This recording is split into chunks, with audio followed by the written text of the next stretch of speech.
Welcome back to TCG Inform.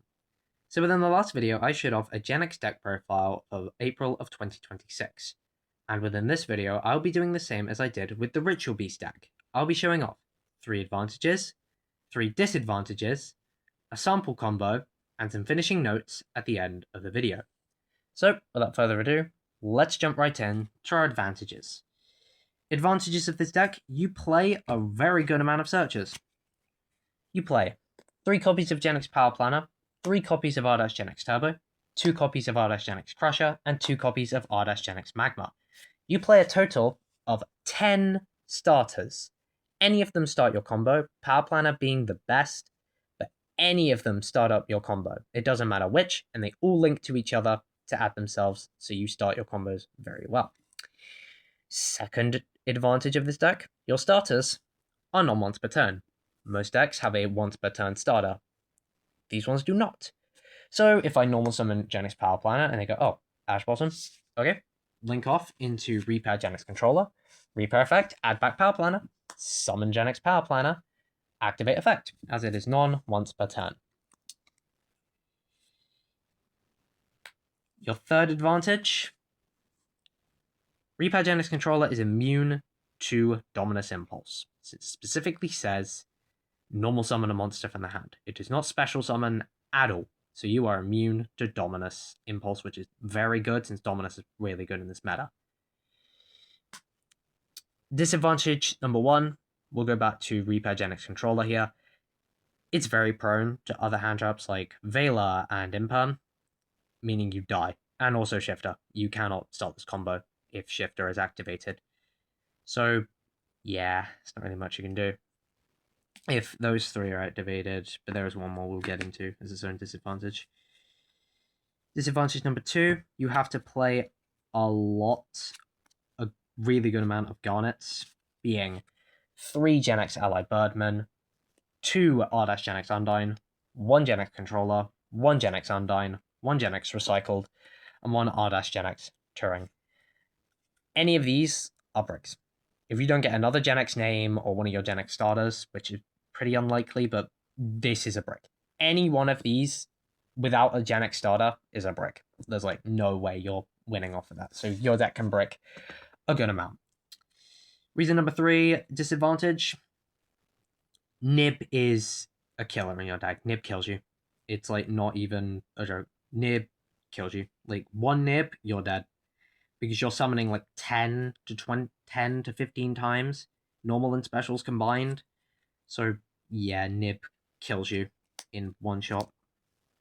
Alright, now let's get on to our sample combo. For this sample combo, I will immediately be putting Genex Power Planner into my hand, as I did with the Ritual Beast sample combo, bringing Spiritual Beast Canahawk to my hand. So, let us start off with this sample combo, shall we? Alright, the other 4 cards we draw are a Ash Blossom and Joyous Spring, a Infinite Impermanence, a Nibiru the Primal Being, and a Ghost Bell and Haunted Mansion. Pretty good hand. So we'll start off by normal summoning Genex Power Planner, and we'll use its effect to add a level 3 Genex effect monster from the deck to the hand. I will be adding Genex Allied Birdman from the deck to the hand. Then I will be linking off my Genex Power Planner, going into a Repair Genex Controller.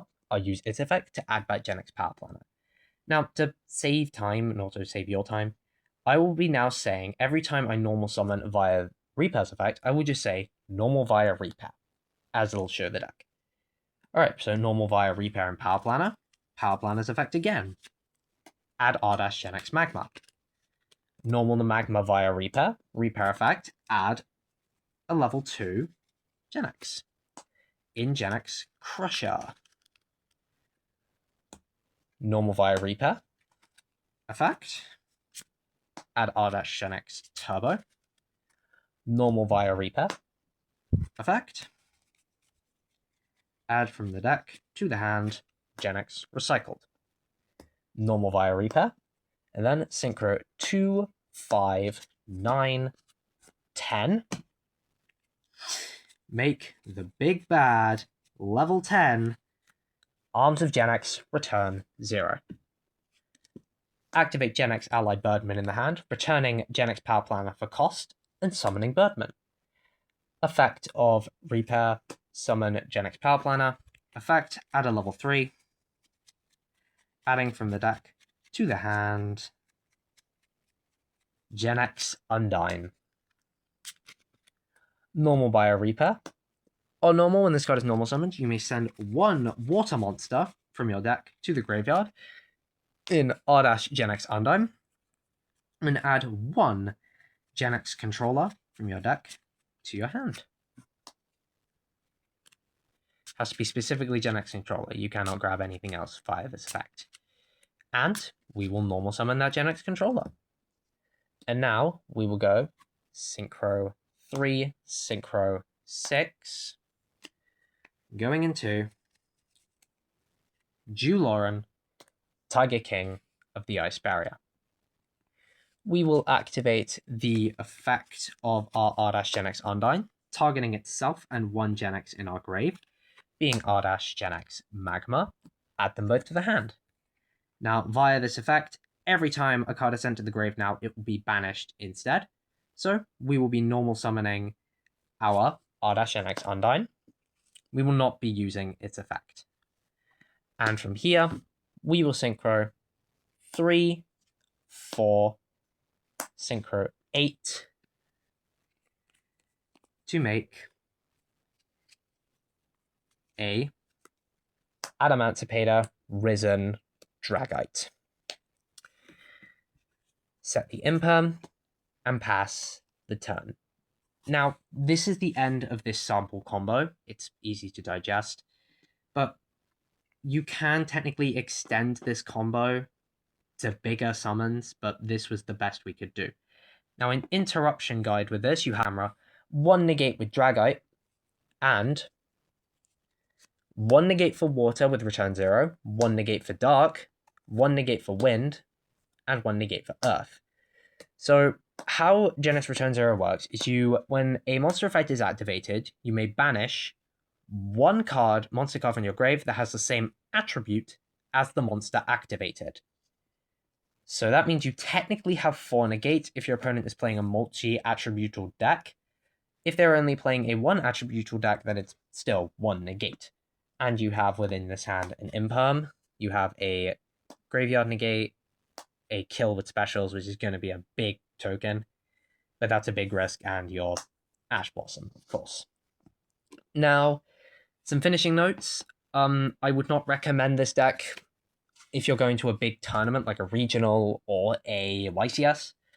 I'd recommend it mostly for locals, because this deck is mainly for locals just to have some fun. And a thank you I must give. I will give a thank you to the commenter Mr. Sidra for telling me about Crossout Designator. Now, I'd completely forgotten about Crossout, so with Crossout Designator, I would recommend replacing a Ghost Bell and Haunted Mansion or a Nibiru and Primal Being and putting them in a side deck for Crossout Designator, as you will have a lot of ways of just banishing non-engine to stop your opponent. But anyways, that is all for this deck, guys. Thank you for watching, and I'll see y'all in the war.